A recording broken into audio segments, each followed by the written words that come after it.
In this conversation, I'm talking with Kyle Smith. He's the associate head coach at UMass. He works on the offensive side, and he's a good friend. And just it was really great to to talk to him about just how he got into the game originally, and you know what what got him into coaching, and just kind of his background with it all. And then we got deeper into kind of learning how they incorporate player development up at UMass through practice planning and practice structure. So just a great conversation, great listen, and I hope you enjoy it.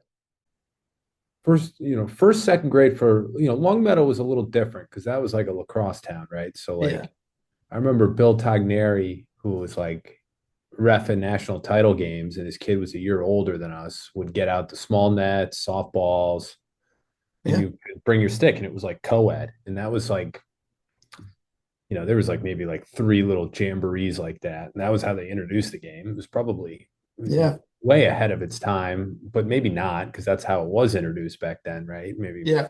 you probably like to see the game go back to that. Yeah. Third grade, I played on because the town started playing in fifth grade. Um, but they didn't have a coach for the fifth graders. Hmm. So they wrote my dad into coaching. And then my dad had me play as a third Hmm. grader. Yeah.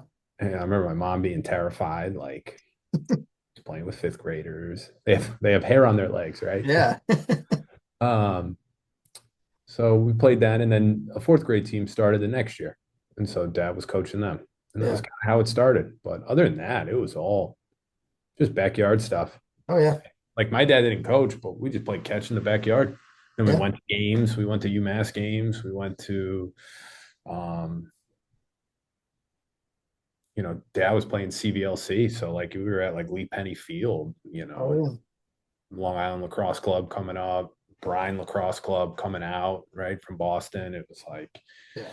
it was real lacrosse. So I kind of saw it from that standpoint. I know in Long Meadow they have the small field for soccer and lacrosse, right? Yeah. Um, and they kind of play a 6-on-6 hybrid of it, which is good, right? Because you don't Yeah. need 10 guys and you don't need a 100-yard field. You need you can get by with a 25-yard field, right? Totally. So you're right. I mean, and if you look at other countries, right? I mean, how does Canada introduce lacrosse, right? It's box, it's 5-on-5. Yeah. Um, and there's boards, so the ball's always in play, right? You're just constantly working on picking up a ground ball for the first couple years you play lacrosse, right? Yeah. Um, how do they play soccer in Brazil, right? Totally. It's like street alley stuff, right? 3-on-3 stuff. So a right way to teach it to young kids, and I'm not going to say a wrong way because it's still a game, but Yeah. there's a way to turn people onto it and turn people off to it. And anytime you go smaller field, smaller numbers, Yeah. you're just getting more touches, like you're saying. You're gonna feel like you're playing something, and you're just gonna be happier playing it, Yeah. right? As opposed to going out to a field and just standing there and being like, well, "What's going on?" Yeah. And I remember having this conversation with a parent because I was working with a youth organization locally a few years ago.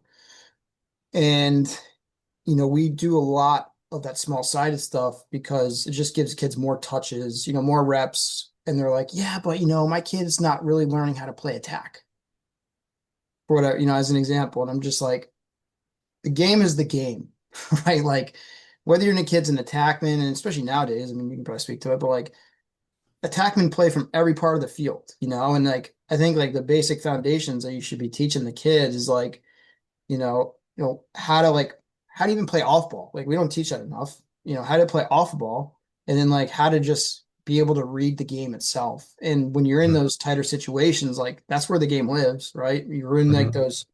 You're in those situations with like two or three players on one side of the field, and if you're not, you're off ball, and you've got to work and find your way to be a part of it or help, right?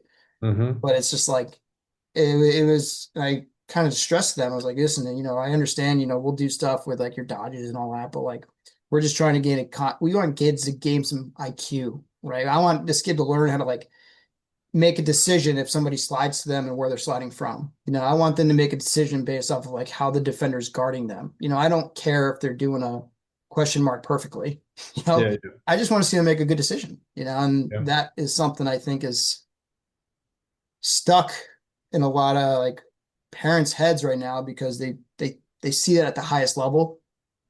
But I can tell growing up, and you can speak for yourself too, like I learned so much as a player growing up of like how to play the game and how to read the game. Like that was such an important part of practices for me in high school. And the way so like I just feel like that's something that we're missing a little bit right now. But Oh, definitely. Yeah, the specialization piece, right? I want my son to learn how to play attack. It's like, yeah, well, if he learns how to play defense, he's probably going to be a better attackman, right? yeah, They all go hand in hand. I think about what we do at practice at UMass, right? And yeah, it's probably it's probably pretty similar to what you did when, a lot of the drills are the same. Some stuff has probably been retired, but then came back, right? Everything circles back. How many 2-on-2, 3-on-2, 3-on-3, 4-on-4, 4-on-3, 5-on-4, 5-on-5 stuff we do that's not 6-on-6 and not 10-on-10. We do that stuff yeah. because we have to, but we do all the other stuff way more, right? Mhm. You know, we're doing stick work, we're doing ground balls, we're doing everything other than 6-on-6, 10-on-10. It's probably 80% to 20%, honestly. Yeah. And then in season gets a little bit different, right? You tend to do a lot more 6-on-6 because you do scout stuff, right? Mhm. And then you got to get the 10-on-10 in for the clearing, for the full field, right? Kind of Yeah. scramble transition stuff. But I mean, the way that we develop players at UMass is through all the lower number stuff, really. Mhm. Um, this half of the field, this section of the field, you can only use X crease, right wing for this one, right? You box them in, right? You move the nets up, you kind of play an abbreviated 4-on-4, kind of basketball style one, right? Mhm. Sometimes you sub, sometimes you sub after an O and D one, sometimes you sub on the fly, right? You just let it play. And that really works on subbing. So, I mean, everything we do development wise is lower numbers. So, Yeah, and to kind of go along with that, I mean, obviously, at the high level, the college level you guys are at, there is a certain piece of it where I remember, this is the way Coach Canella, always kind of approached us is, and you can speak to it still, but like, we worked incredibly hard during the week, but on game day, it was up to the players to go out there and obviously like make everything happen, right? And you had like kind of that freedom to do it. But like you have to be able to teach that player development so that these kids can go out in the field to be confident to be able to execute. Because that was the biggest thing. Like if we weren't confident in our abilities and like what we've been practicing, like we're not gonna be confident on game day, right? mhm. So, evaluating and how you evaluate like the player development, is that based off of like individuals or is it more of like kind of like that team success? Because I mean it's tough to be able to, I would say, to get that player, to get that development really firing on both the offensive and I mean both the personnel and team side of stuff, right? It's got to be super challenging when you have those windows of practices, in the preseason in the fall, and then while you're in season, I guess you still got to kind of work that stuff in. Yeah, yeah, you do. You're right. It is hard. It's two totally different things that you juggle, right? Yeah, With the individual and then with the team side. Um, and it kind of goes to the example of this player may be better than that player, but that player plays really well with the other guys who are our best players, right? yeah, And so that guy's going to play well with them, right? And that's kind of where you yeah, find the team. It is a tricky thing, right? Kind of no one's above the team, but you have to pull each individual along, right? yeah, And some are more motivated than others, and some need more development than others. And there's the physical side of development, there's the mental side of development. You know, it's definitely it's definitely a tricky thing, right? But as the week goes on, you're right. There is a preparation, a consistency in the preparation. The guys get confident in that. I think because it's consistent. Hmm. Um, and you're right. At UMass, it's on the players, right? Hmm. You go, you win the game, you lose the game, no matter what. You were prepared and you gave it your best, right? And then see Yeah, what happens. And that's kind of the fun part about lacrosse, right? Is that it's a player's game. totally. You know, you can coach it all you want, but it's similar to hockey, basketball in those ways that it's a motion sport. Hmm. Ball's going to bounce a certain way, and the goalie's going to make some saves, and see what happens at the end. Because like just like you're saying, I feel like a lot of times, like you fall into, especially in lacrosse, we follow these kids into kind of like patterns of like this is how you have to move on the field. This is where you need to be, almost like set plays. When I think of like basketball, it's a smaller court, right? So you can see the motion that the guys are doing, whether it's predetermined, but like I feel like the game of lacrosse is with the shot clock and it's getting faster. It feels like teams are giving more the players almost like more adaptive freedom to just go out there and play and react off each other as opposed to, you know, creating all these formations that they have to stay in. You have to have balance in offense, right? And defense. You have to maintain balance so you're not like, you're not clogging each other up. But, do you find it tricky to like, or are you guys kind of playing more in that field and that because it kind of seems like that's where the college game is. Like it's just so like it's a 2-on-2 on one, it's a two-man game on one side, everyone else works off each other, right? Or vice versa. We're going invert, we work off each other and we're just reading the situation as opposed to Mhm. like you here, I'm there. You know what I mean? Yeah, yeah. I So think that's definitely where the college game has gone. A lot of offenses are, and some schools are different, right? But a lot of schools are. It's just indistinguishable, right? yeah, And I kind of attribute that to the shot clock coming yeah. in 2019, right?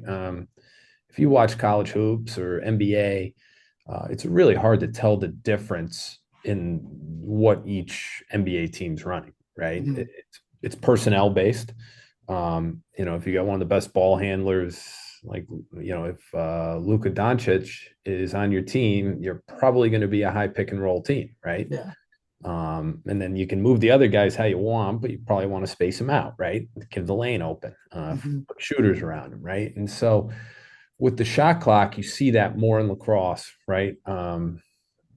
I always wanted the guys to kind of play read react, right? Even before the shot clock. Yeah. You're seeing more and more coaches who maybe had more control in the past of the offense, maybe just relent, right? And go to more, read react motion, you know, um, you're never wrong with where you move. It's just you have to be decisive with the movement.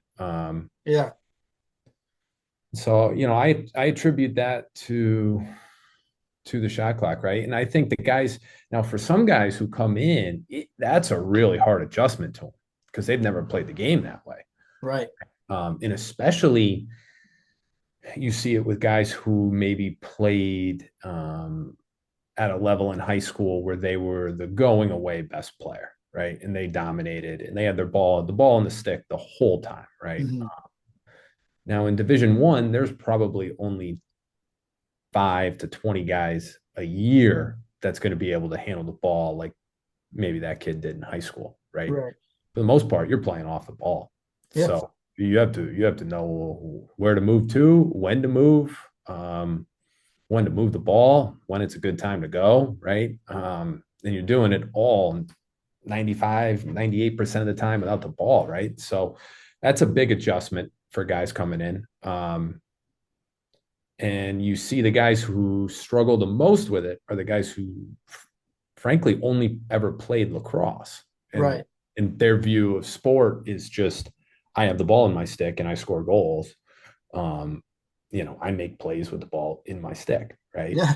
The guys who translate the best are a lot of times certainly the basketball guys, Right. basketball guys in, maybe if they were a point guard or they were the third or fourth best player on their high school team, and they were a guy who set picks off the ball. They were a guy who stood in the corner and waited for a backdoor cut, right? They were a Yeah. guy who just swung the ball, waited for a shot, right? Those guys come in and play lacrosse usually at a team level at a really high level right away, Yeah. right? And so they're able to adjust to the college game that much better. Um, so, I was a multi-sport guy. I played football, right? Football, basketball, lacrosse. My family was into each sport. I can't say equally because we were a lacrosse family, but when it was football season, it was football season, right? When it was basketball, I was playing basketball year round, right? Because you could always play pickup.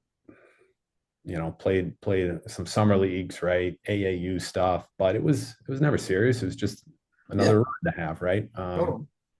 So we like the multi-sport kids, right? And I encourage every kid, right, that we recruit. We run into so many guys who are like, I think I'm going to stop playing football in my senior year, or I think I'm going to stop playing basketball and focus on lifting or run track. And it's like, no, you committed to your friends, those coaches, play football. They need you, Yeah. same thing with all the other sports, right? And frankly, when I was playing, I found playing basketball made me a much better athlete. Totally. Yeah.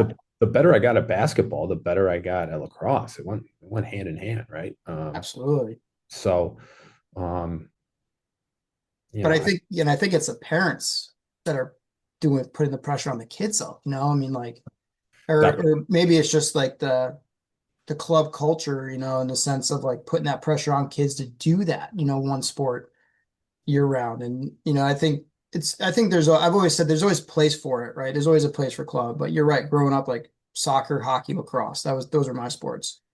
But like, you didn't feel pressure to have to go do all this other stuff to get sold on something. My, my brother's daughter's, she's 12 years old in Florida, and a high school coach told her if she doesn't play club, she can't play college. It's like, what? And it's just like, what is that mindset, Mhm. But Mhm. going, I mean, it's super interesting because like every coach, I think shares that same opinion that you have, right? And about you want players to have multi-sport athletes and all that, but like how can we make it so kids can still achieve that, and it's not like, you know, too like I said, my first love was hockey, and my senior year, people were telling me to not play hockey. And I was like, this is probably the last year I'm ever going to Totally, be able to play organized hockey in my life, totally, totally. like, And these are my and boys. I yeah, gotta play. yeah. And it was like, they're like, what if you get hurt? I'm like, you know what? I could get hurt tomorrow walking down the street if Definitely, something happened. I mean, so like I definitely. played hockey and all worked out fine, but like that was just my mindset, like I'm never gonna be able to play this sport that I love again, Yeah. and and yeah, I'm sure it was the same for you for like football and basketball. Like those are just, how often are you gonna be able to play organized football? Oh, Like you're done. you're Your last done. game, you're done. You're done. You can get a basketball game going again or a hockey game Yeah. going. You're not getting a football game going, No. right? Um, No. No. and the sneaky thing with being, you know, like a lot of the guys, right? A lot of the guys that come to us, they were probably their best high school, no matter what level it was, right? They were the best player. And Yeah. so if that's your only experience with sport being the best player, then it's going to be a real adjustment when you come to a Division 1 team where maybe now you're the worst player Mhm. or you're just at the bottom of the totem pole again. You're a freshman. You got to prove yourself. Yeah. Um, Whereas, in football, for me, I wasn't the best player. I had to work really hard, try to make the line, make the lineup, right? And then you end up starting, and there was real accomplishment there. But the path was different in football than it was in lacrosse, right? And Yeah. basketball, you weren't the best player, right? I was a point guard. And so I had to get other guys involved, right? And our best player was the shooting guard. So I had to guard the other team's best player. So your role is just totally different. And Yeah.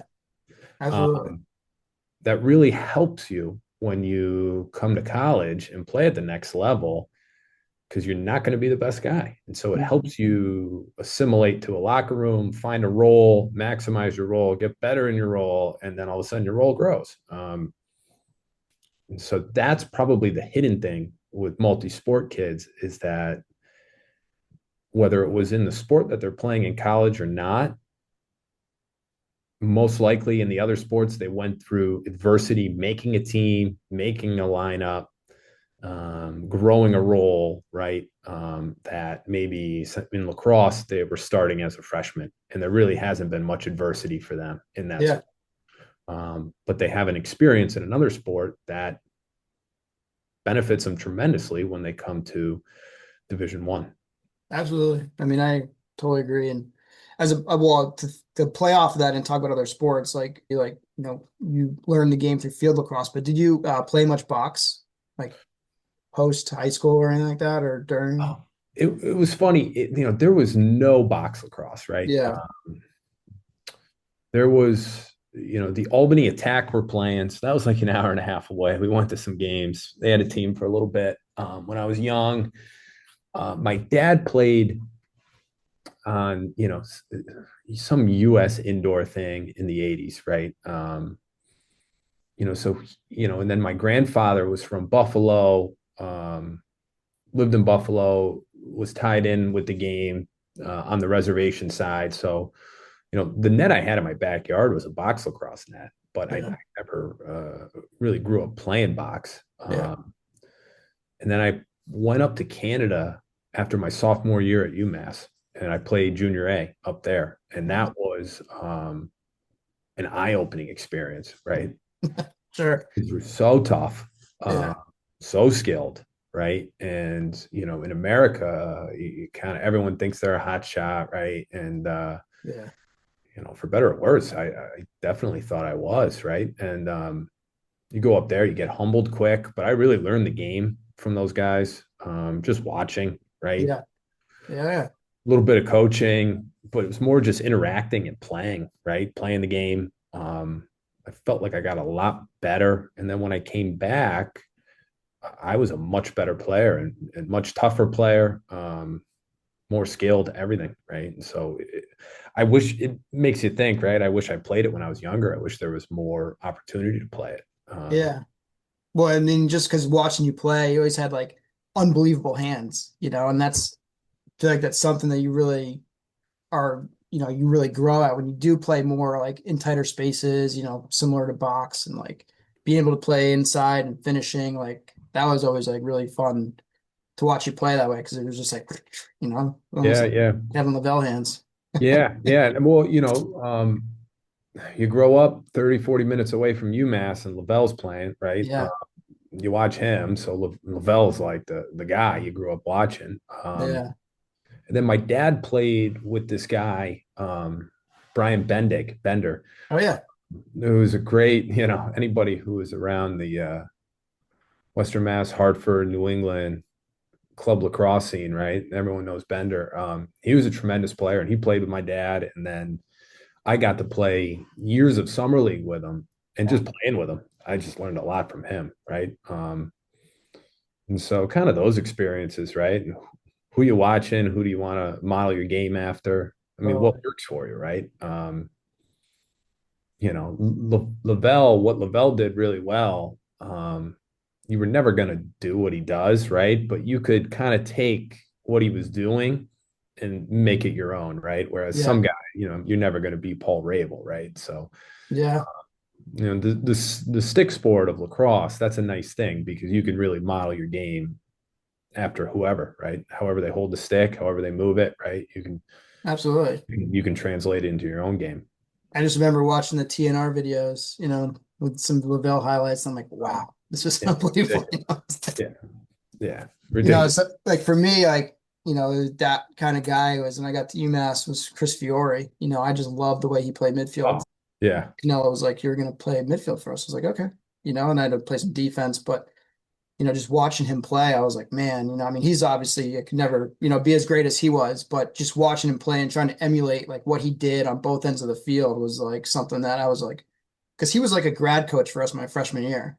Oh, really? Yeah, for the fall. And he really helped me a little bit as a freshman coming in to try to like because it to try to like figure out how to like approach that part of the field, because to me Yeah. like the UMass offense was just so fast downhill, Yeah. Yeah. coming from playing attack, being an off-ball guy, my pretty much high school career, it was a definitely something that really helped me, but similar to like you just watch guys and you try to emulate, the parts of the game that you really want to try to Yeah. really grow at. So Yeah. What a great resource there. Fiore. I remember him when I was a kid. He was super nice to me. Uh, yeah. he was a tremendous player too, Oh my right? God. He was unbelievable. Unbelievable.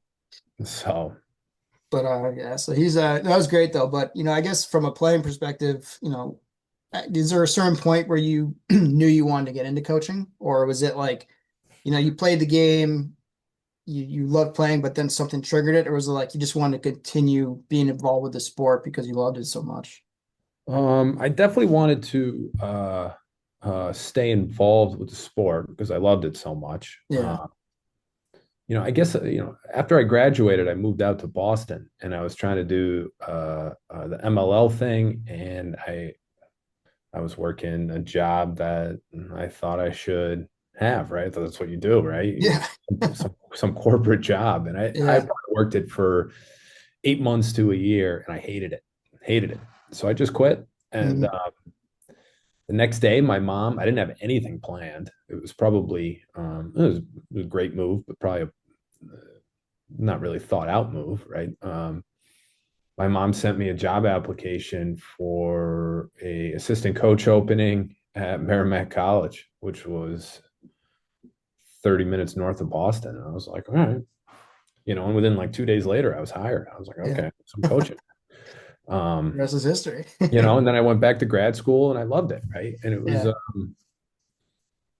but it was everything I was missing in the 8 months year working a corporate job that it was this is what I want to do, right? yeah, So it definitely worked out for me. I feel like I'm much more myself in coaching on the field, in the locker room, interacting with the guys. yeah, Honestly, I like every part about the profession, right? The recruiting, there's really nothing that bothers me, right? It's just yeah, kind of what you do, and you go through the same process every year. You hope you have a good season, but if you don't, you come up short. You just get back to it. It's the creature of habit, right? In every yeah. athlete, I like it a lot that way. When you've been a part of a team for so long, and then obviously all of a sudden it's not there, and it's just kind of like, man, like I Oh, need to be you a feel part like of you're it. missing out. You feel like you're Yeah, missing out. yeah, yeah. So You it's do. like it's interesting to hear like, because I didn't really know if I wanted to get into it right out of college because I had a job, but I was playing a little bit, but just some point I was like, man, I just miss teaching the game. Yeah. Because I mean, it was like I'm sure you did. You like probably coach camps all through college. Oh, definitely. You're teaching. You've been teaching since you're probably in high school or college. To a certain Yeah. extent.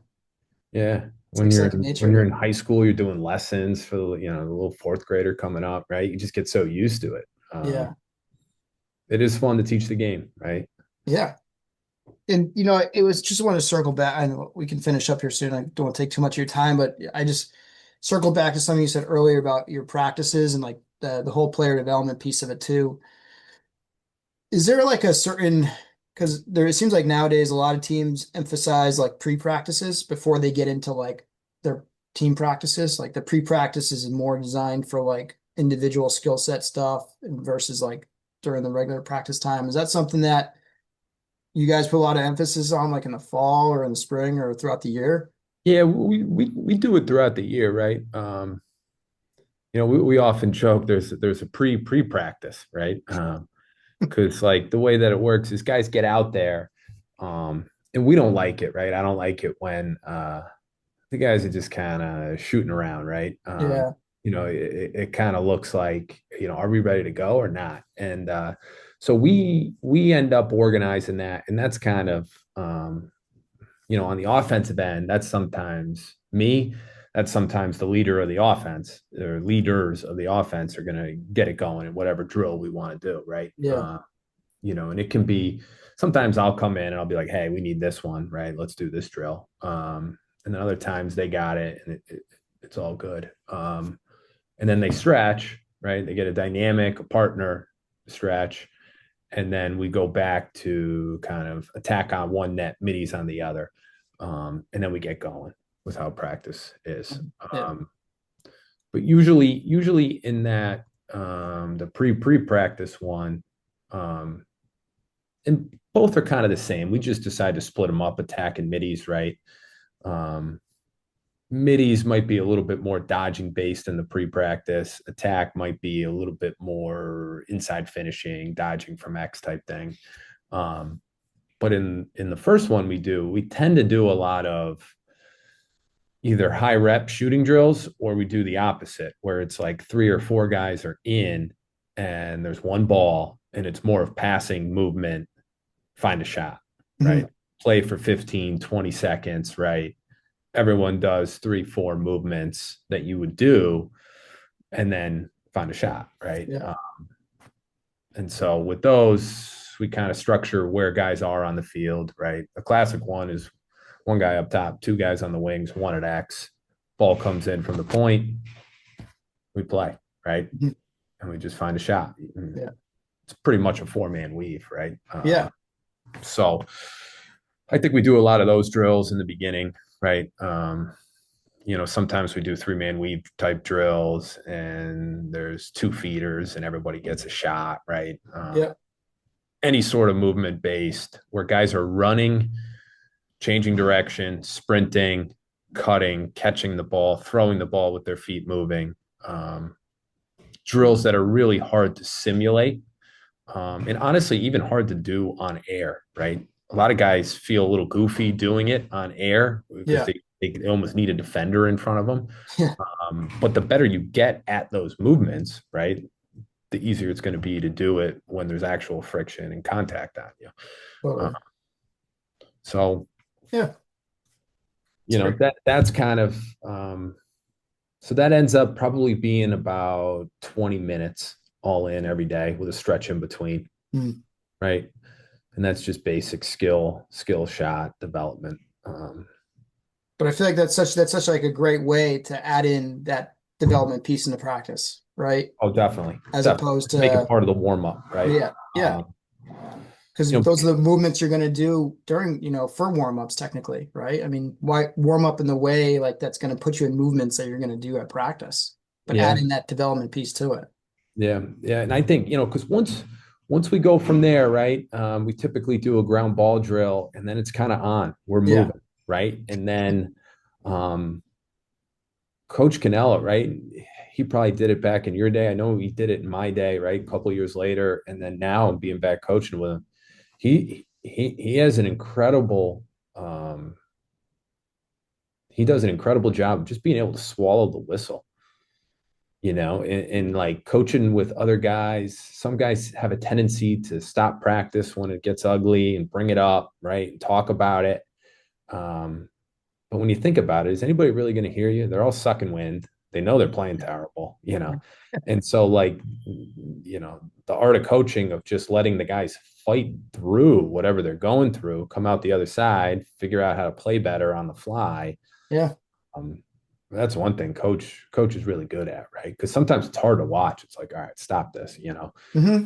It's like let them play through because we're going to be bad for 5, 6, 7 minute stretch in a game, and we're going to need to figure it out, right? Absolutely. So um, that's the one hard piece with tying in the development. That's what makes it great before practice and the close practice, right? Because the meat of practice, once you get going, you got to simulate the intensity, the speed of it all. Yeah. A lot of that is just bouncing from drill to drill, right? Yeah. No walking, Very get going, structured. coach on the fly, right? Yeah. Getting guys' ears, but the drill continues. Hmm. Yeah, no, and I think that's something that, especially at the youth level, that I try to stress to parents who watch practices. Like, it's going to be messy at times, but that's when guys are like the kids are trying to work through it, right? Like you're Definitely. not asking them to do anything that, if I wanted to make a very simple practice and easy for them and make it look great, I could, but that's not challenging them. No. I'm not helping them grow at all. Yeah, yeah. So you got to expect some messiness where it may at times look bad, but will work your way out of it, right? Yeah, And yeah. that's where the growth comes in my opinion. Yeah. Yeah. So, Definitely. um, Definitely. all right, I'll leave you with one last question. What would be your best advice to a young or new coach in the sport of lacrosse? I would just say go all in with it, right? Whether you're coaching at the youth town level or you hop on some local college, right? Just go all in with it. Keep an open mind, right? Kind of reach out to people in the area that you think might know more than you, right? Just go all in. Because I think if you don't need kids don't need a coach just for the ceremony of having a coach, right? If and it's a thankless thing, right? Sometimes at the youth level, it's a lot of administrative stuff. It's a lot of like getting organized and getting everyone else organized. But I remember my dad got so much enjoyment out of it, right? Because he was on a lacrosse field with his kid and his kid's friends and a bunch of kids, and they were running around with sticks in their hands, right? So it's a lot of fun. Yeah, Um, but I would say, there's really no downside to it. You're probably talking to the wrong guy, right? Because I'll go on any field and hang out there. But absolutely. just go for it, have fun with it. It's a great sport. Yeah, And it definitely won't be a waste of your time, right? yeah. No, I love it. It's good stuff. Yeah. Appreciate it, Kyle. Yeah, no problem, Brett. Thanks for your time.